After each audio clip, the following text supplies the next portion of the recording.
Good morning, dear friends. I am Dr. Vinod Pankaj Misra, and you are welcome in my YouTube channel Pankaj Institute of English.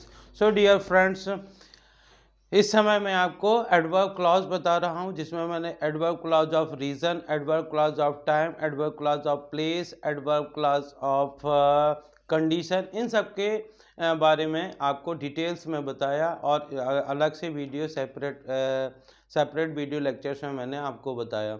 Today I am here with new topic, new thing, adverb clause of contrast. तो क्या होते हैं adverb clause of contrast? You can see the definition. Adverb जब कोई simple sentence किसी अन्य simple sentence से इस प्रकार से जुड़े कि उस पूर्ण सेंटेंस को मॉडिफाइड करते हुए विरोधाभास दर्शाए, तो उसे एडवर्ब क्लॉज ऑफ कंट्रास्ट कहते हैं.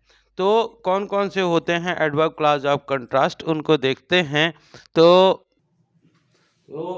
जब कोई सेंटेंस किसी सेंटेंस की किसी अन्य सिंपल सेंटेंस से इस प्रकार से जुड़े कि वह पूर्ण सेंटेंस को मॉडिफाई करते हुए विरोधाभास. तो एग्जांपल सबसे पहले देखते हैं कि कौन कौन से होते हैं. जैसे एक आल्दो, आल्दो होता है या इसी को दो भी कहते हैं.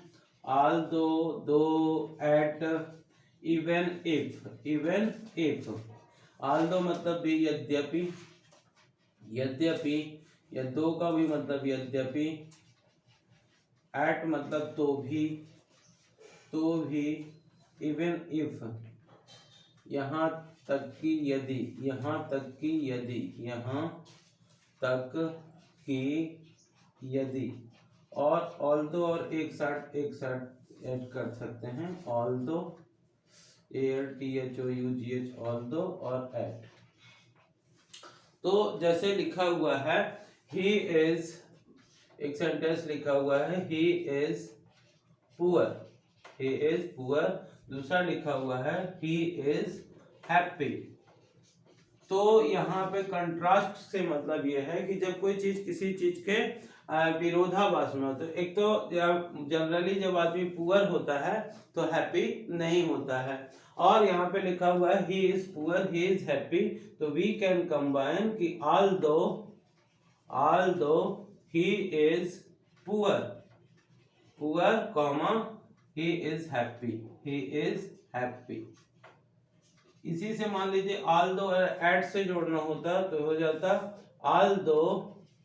although he is poor, at he is happy. इस प्रकार से हम कंबाइन कर सकते हैं although और at के द्वारा किसी भी सेंटेंस को. तो इस प्रकार से हम कंबाइन कर सकते हैं although और at के द्वारा. और भी कई एग्जाम्पल हो सकते हैं, इनको देखते हैं. थोड़ा सा और हम लोग समझते हैं कुछ एग्जाम्पल के द्वारा. यहाँ 3 और 4 एग्जाम्पल दिए हुए हैं. और सेकंड सेंटेंस लिखा हुआ है ही लुक्ड काइंड और he was cruel. He looked kind, वह दयालु दिखता था. ही वॉज क्रूअल, वह क्रूअल मतलब निर्दयी. तो इसको हम ऑल्दो और एट से भी कर सकते हैं या ऑल्दो से बस कर सकते हैं. Although he looked kind, he was cruel, यहाँ से यदि दिया हुआ आपको कि ऑल्दो और एट से कंबाइन करिए तो यहाँ पे एट लगाएंगे.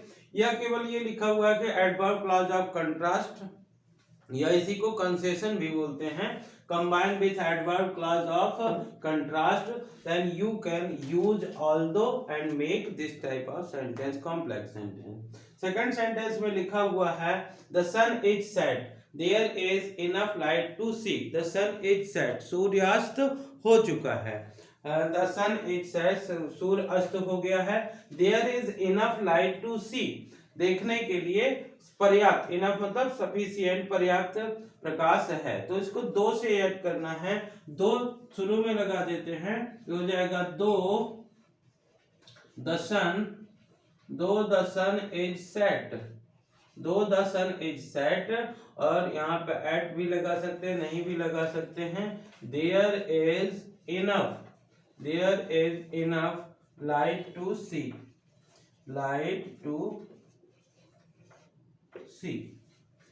दो द सन इज सेस्ट, यद्यपि सूर्य अस्त हो गया है, यद्यपि सूर्य अस्त हो गया है, there is enough light to see, फिर भी पर्याप्त लाइट है और सफिशियंट लाइट है देखने के लिए। अब नेक्स्ट सेंटेंस लिखा हुआ है, मान लीजिए ये लिखा हुआ है कि he will not lose faith, he will not lose faith, you desert me, I will not lose faith, मैं I will not lose faith, मैं विश्वास नहीं खोऊंगा, you desert me, आप मुझसे अलग हो जाओ, desert मतलब अलग होना। तो even if लिखा हुआ है, किससे कंबाइन करना है, even if, इसका मतलब होता है यहां तक कि यदि, यहां तक कि यदि, यहां तक कि यदि, तो इससे हम बनाएंगे कि I will not lose faith, ये हो जाएगा I will not lose faith even if, यहां तक कि यदि, even if you desert me, you desert मी।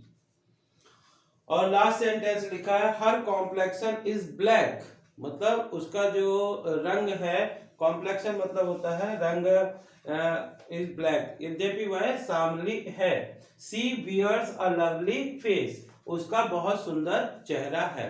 तो इस प्रकार से जब भी ऑल्दो और एट को रिलेटिव के रूप में लिखा हुआ है, ऑल्दो लिखा हुआ है फिर डैश बना हुआ है, तो हम वहां पे ऑल्दो पहले लिखते हैं और ये हो जाएगा ऑल्दो